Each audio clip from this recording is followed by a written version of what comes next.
Ayan, so what's up mga kalitar? Ito mga altar, marami ditong upirahin. So itong saranggolang to mga altar, itong mga ito mga re-repairin mga kalitar kasi mga nasukulo.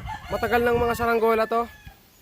Kumbaga re-repair lang namin mga kalitar, lalagyan namin ng pabalat kasi napakaganda ng hangin ngayon. Kita niyo mga kalitar yung hangin dito sa amin.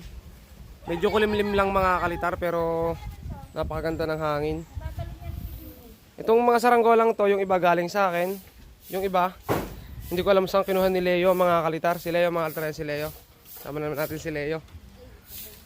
So, ito pa mga altar, ano ba yan? Ano mga altar yan? Sapi-sapi. Sapi-sapi, o nga. Bubuntutin tawag mga altar dito sa amin. So, ito, live na lang natin siguro kapag papabalta natin to mga altar. Napakadami eh. Yun, wait nyo na lang yung upload natin dito sa mga pagpapalipad niyan mga kalitar.